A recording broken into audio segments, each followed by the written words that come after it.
Hi everyone, welcome to my channel education file element. और इस particular video में हम पढ़ने वाले हैं Wiles and Bondi 1989 curriculum model के बारे में। तो ये पर्टिकुलर टॉपिक है एमएड के थर्ड सेम में इशूज करिकुलम एंड असेसमेंट में। और ये सेकेंड यूनिट में बेसिकली आपको बहुत सारे करिकुलम मॉडल्स के बारे में पढ़ना है। टाइलर, टाबा, है ना, डेमोन्स्ट्रेशन मॉडल, निकोल्स का मॉडल। तो काफ़ी मॉडल्स हैं और उन्हीं में से एक मॉडल ये भी है। तो जिसके सिलेबस में भी ये मॉडल है, आप ये वीडियो देख सकते हो। वीडियो अच्छा लगे तो आप लाइक कर सकते हो। चलो तो स्टार्ट यहाँ से करते हैं। ये मॉडल बेसिकली आया कहाँ से या कहाँ से बात आई। तो वाइल्स एंड जोसेफ बॉन्डी की 1989 में किताब आई थी, और भी इन्होंने बहुत सारी किताबें लिखी हैं, बहुत सारी बुक्स लिखी हैं। तो इस किताब का नाम था curriculum development a guide to practice. ठीक है। और बेसिकली जो जॉन वाइल्स हैं, ये प्रोफेसर थे एजुकेशन के department university of north Florida में, जैक्सनविल में। और जो जोसेफ बॉन्डी हैं, ये भी एजुकेशन के प्रोफेसर थे यूनिवर्सिटी ऑफ साउथ फ्लोरिडा में, टैम्पा में। और ये बेसिकली दोनों साथ में ही काम करते थे। इन्होंने as a teacher, researcher, consultant, administrator और ट्रेनर की तरह काम करा 30 साल तक, अप्रोक्स 30 साल तक। देन इनकी एक बुक थी द असेंशियल मिडिल स्कूल, 1980 में आई थी, जो कि बेस्ट सेलिंग बुक थी इस टॉपिक पे। ठीक है। देन इन्होंने बहुत सारी किताबें लिखी हैं करिकुलम से रिलेटेड, एडमिनिस्ट्रेशन से रिलेटेड एंड सुपरविजन से रिलेटेड। देन इनकी एक फर्म भी थी, Wiles Bondi and associate. Basically consultation provide करते थे। ठीक है। किसको कंसल्टेशन प्रोवाइड करते थे? एजुकेशनल एजेंसी को यूएस में, और स्कूल्स को, और दूसरे नेशंस में भी। तो ये कुछ इनकी बेसिक डिटेल थी। और ये दोनों क्या कहते हैं, इन्होंने करिकुलम को किस तरह से डिफाइन किया है। इन्होंने कहा है कि करिकुलम इज ए गोल और सेट ऑफ वैल्यूज। कि क्या है? करिकुलम एक गोल है या सेट ऑफ वैल्यूज हैं जो कि एक्टिवेट होते हैं थ्रू डेवलपमेंटल प्रोसेस, और उसका फाइनल रिजल्ट किस तरह से आता है? जो कि क्लासरूम के एक्सपीरियंस है उनके जरिए। ठीक है। मतलब बच्चे यहाँ तक पहुँचते हैं क्लासरूम एक्सपीरियंस के थ्रू, और वो चीज़ें एक्टिवेट की जाती हैं डेवलपमेंटल प्रोसेस के थ्रू। ठीक है। तो यहाँ तक पहुँचा जाता है क्लासरूम एक्सपीरियंस के थ्रू। और यहाँ पे जो डेवलपमेंटल प्रोसेस है वो उसको एक्टिवेट करता है। ठीक है। ताकि वो फाइनल रिजल्ट तक पहुँच सके। और फाइनल रिजल्ट क्या है? गोल्स हैं या सेट ऑफ वैल्यूज हैं या जो भी मूल्य हैं। देन इन्होंने कहा कि जो भी एक्सपीरियंस होते हैं ना, वो एक्सपीरियंस उन फ्यूचर गोल को या गोल्स के लिए ही होते हैं, उन्हीं का प्रतिनिधित्व करते हैं, उन्हीं को रिप्रेजेंट करते हैं।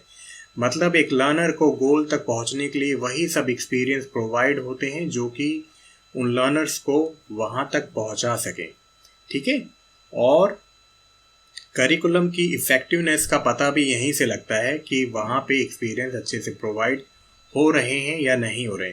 अगर एक्सपीरियंसेस बहुत अच्छे से प्रोवाइड हो रहे हैं, इट्स मीन कि करिकुलम डेवलपमेंट एफर्ट बहुत ही ज़्यादा इफेक्टिव है। ठीक है। तो इसको बहुत ज़्यादा रट्टे मारने के लिए इसकी ज़रूरत नहीं है, रोड लाने की ज़रूरत नहीं है। सिंपली इन्होंने ये कहा है। ठीक है। चलो देन इन्होंने 1989 में ही 4 बातें कही थी। इन्होंने कहा था कि करिकुलम में 4 स्टेजेस बहुत इंपॉर्टेंट हैं: analyse, design, implement and evaluate. तो एनालिसिस या एनालाइज स्टेप क्या होता है? एनालिसिस करना कि करंट प्रोग्राम किस तरह से चल रहा है, उसके प्लस एंड माइनस क्या क्या हैं, उनमें क्या खामियां हैं, कहाँ पे चीज़ें ठीक हो सकती हैं और कहाँ पे बदलाव के मौके हैं। ठीक है। तो इसमें होता क्या है? डिटर्मिनेशन होता है एंड रिक्वायरमेंट होती हैं फ्यूचर गोल्स की। ठीक है। एंड जो भी ज़रूरतें हैं। क्योंकि जब हम एनालिसिस करेंगे तो हमें सब कुछ पता चल जाएगा कि कहाँ पे प्रॉब्लम है, कहाँ पे प्रॉब्लम नहीं है। अगर प्रॉब्लम नहीं है तो चीज़ों को उसी तरह से आगे जाने दो, अगर प्रॉब्लम है देन उनको सॉर्ट आउट करो। ठीक है। देन है डिज़ाइन। तो डिज़ाइन में सिंपली क्या होगा? प्लानिंग होगी, डिज़ाइन किया जाएगा फ्यूचर प्लान्स को, ऑब्जेक्टिव एंड गोल्स आइडियलाइज होंगे, फिलॉसफी का भी रोल आएगा यहाँ पे, है ना, क्योंकि फिलोसॉफिकल एंड क्या कहते हैं एंड साइकोलॉजिकल फिल्टर्स होते हैं ना, जो कि गोल्स को फाइनलाइज करने में हमारी मदद करते हैं। ठीक है, तो यहाँ पे इनका रोल भी आता है। देन सब्जेक्ट मैटर को सेलेक्ट किया जाएगा, लर्निंग एक्सपीरियंस को सेलेक्ट किया जाएगा, मेथड्स एंड स्ट्रेटजीज की बात होगी, इंस्ट्रक्शनल स्ट्रेटजी की बात होगी, किस तरह से उनको सिक्वेंशियल मैनर में प्रोवाइड किया जाए। तो डिजाइनिंग में सब कुछ हो जाएगा, मतलब एक ब्लूप्रिंट बन जाएगा कि किस तरह से चीज़ों को प्रोवाइड करना है। ओके, देन इम्प्लीमेंट की बारी आती है। कोई भी प्लानिंग इम्प्लीमेंट के बिना क्या है, केवल कागज का टुकड़ा है, पीस ऑफ पेपर है। तो चीज़ों को इम्प्लीमेंट करना या रियल एक्शंस करना ताकि हम अपने गोल तक पहुंच सकें और अपने ऑब्जेक्टिव्स को कंप्लीट कर सकें, मतलब ऑब्जेक्टिव को कंप्लीट करते हुए अपने गोल तक पहुंच सकें। ठीक है, देन आता है इवेल्युएट। तो इवेल्युएट या इवेल्युएशन स्टेप भी बहुत ज़्यादा इंपॉर्टेंट है। जैसे कि राल्फ टायलर ने कहा था, टायलर ने ये कहा था कि कोई भी करिकुलम मॉडल इवेल्युएशन स्टेप के बिना अधूरा है। अगर उसमें इवेल्युएशन स्टेप नहीं है, ऐसा कोई मैकेनिज्म नहीं है कि जिसके जरिए हम करिकुलम मॉडल को इवेल्युएट कर सकते हैं, तो वो मॉडल किसी भी काम का नहीं है। ठीक है, इवेल्युएशन स्टेप बहुत ज़्यादा इम्पॉर्टेंट है। इसलिए इम्पॉर्टेंट है कि हम प्रोग्रेस पता कर सकें और कितना इफेक्टिव है हमारा करिकुलम, उसका पता लगाया जा सके।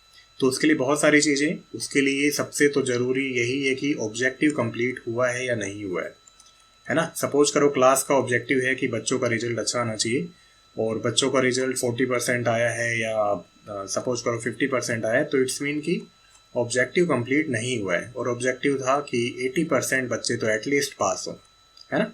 तो ऑब्जेक्टिव कंप्लीट नहीं हुआ है और इसलिए दोबारा से एनालिसिस स्टेप में जाना हमारी मजबूरी बन जाता है। क्लियर है, तो इसमें यही चीज़ें हैं। देन और भी चीज़ें पढ़ लेते हैं। वाइल्स एंड बॉन्डी ने एक और बात कही, उन्होंने कहा कि जो ओवरऑल करिकुलम प्लानिंग है ना, ये कई चीज़ों से बहुत ज़्यादा अफेक्ट होती है या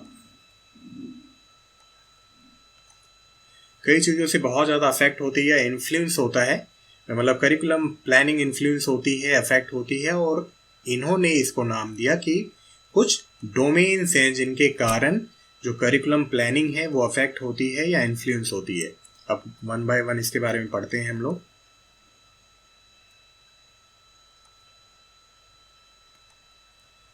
फर्स्ट इन्होंने कहा कि फिलॉसफी एंड गोल डेवलपमेंट।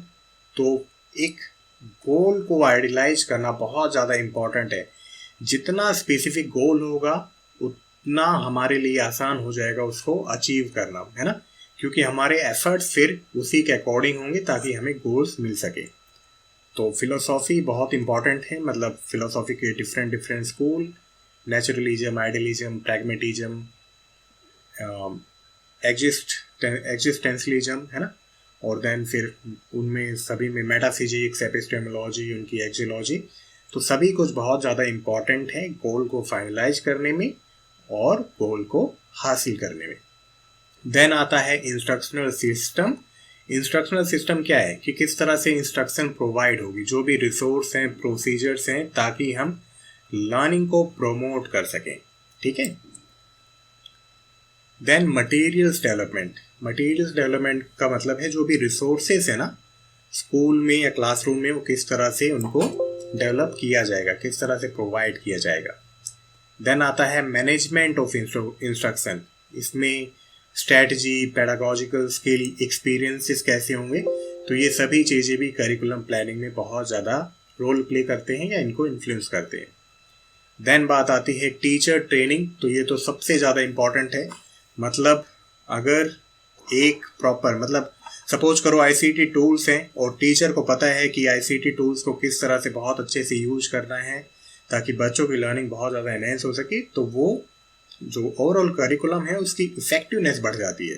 ठीक है, तो इसीलिए जो टीचर्स हैं अगर वो एफिशिएंट हैं, कैपेबल हैं, तो वो अगर करिकुलम बहुत ज़्यादा अच्छे से डिजाइन नहीं भी है ना तो उसको सपोर्ट कर लेंगे। तो इसीलिए जो वाइल्स एंड बॉन्डी थे, इन्होंने इसको कहा कि ये डोमेन्स हैं जो कि करिकुलम प्लानिंग को बहुत ज़्यादा इन्फ्लुएंस करते हैं। ठीक है, इनके बारे में याद रखना। चलो देन इन्होंने कहा कि करिकुलम प्लानर्स को एक बैलेंस्ड एक्सपीरियंस प्रोवाइड करना चाहिए बच्चों के लिए, और इसके लिए इंस्ट्रक्शनल प्रोग्राम ऐसा हो कि बच्चों को वो एक्सपीरियंस प्रोवाइड किए जा सके। इन्होंने एक्सपीरियंसेस को क्लासिफाई किया है इस तरह से कि बच्चों की पर्सनल डेवलपमेंट हो, है ना, पर्सनली वो ग्रो करें, उनमें उनकी पर्सनैलिटी में एनहेंसमेंट आए, एक होलिस्टिक अप्रोच हो, देन स्किल्स इम्प्रूव हो, है ना।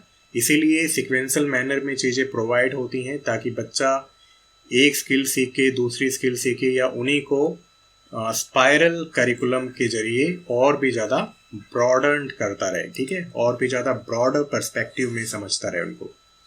देन उन्होंने कहा सोशल कॉम्पिटेंसी को एनहेंस करें। सोशल कॉम्पिटेंसी के बारे में जॉन डुई भी कहते हैं, ठीक है। तो ये भी कहते हैं कि सोशल एफिशिएंसी शिक्षा में होनी चाहिए, और ये भी यही मानते हैं कि एजुकेशन ऐसा होना चाहिए कि सोशल कॉम्पिटेंसी उससे एनहेंस हो। तो इन्होंने एक्सपीरियंसेस को इस तरह से कहा है कि करिकुलम प्लानर्स को एक्सपीरियंसेस बैलेंस करने चाहिए, ठीक है। चलो देन इनका मॉडल पढ़ लेते हैं, या साइक्लिक मॉडल है तो सिंपल सा पढ़ लो, इसमें खुद भी लिख सकते हो आप लोग। सबसे पहले गोल्स, है ना, देन ऑब्जेक्टिव्स, ऑब्जेक्टिव के बाद होता है प्रोग्राम डेवलपमेंट, क्या क्या चीज़ें होंगी, कंटेंट सेलेक्शन, है ना, देन उनका ऑर्गेनाइजेशन, लर्निंग एक्सपीरियंस का सिलेक्शन, उनका ऑर्गेनाइजेशन, देन एविडेंस गैदर किए जाएंगे, periodic analysis time to time होता रहेगा, वो इवेल्युएशन का भी काम करेगा, डिसक्रिपेंसीज आइडेंटिफाई, अगर कोई प्रॉब्लम है उनको सॉर्ट आउट किया जाएगा, करेक्शंस मेड होंगे, गोल बनेंगे फिर से, ऑब्जेक्टिव्स, और ये साइकिल चलती रहेगी, ठीक है। इन्होंने 1989 में दिया था, राइट। तो इनको याद रखना अच्छे से। ये क्या कहते हैं, जो इग्नू का ई ज्ञान प्लेटफॉर्म है उसमें यही मॉडल मिला है मुझे, ठीक है। बाकी मैंने बहुत सर्च आउट किया है, मुझे इनका पर्टिकुलर मॉडल नहीं मिला। तो ई ज्ञान या इग्नू के जो कंटेंट है बहुत ज़्यादा वैल्यूबल हैं, बहुत ज़्यादा वैलिड हैं, और बहुत अच्छे से डिज़ाइन किए हुए हैं, ठीक है। तो वो जेन्युइन सोर्स है, तो इसलिए अगर एग्ज़ाम में आता है तो आप भी यही डिज़ाइन करके आना, राइट। तो इस वीडियो में इतना ही था। आई होप आपको अच्छे से समझ में आया होगा। मिलते हैं नेक्स्ट वीडियो में। Till then bye bye, take care.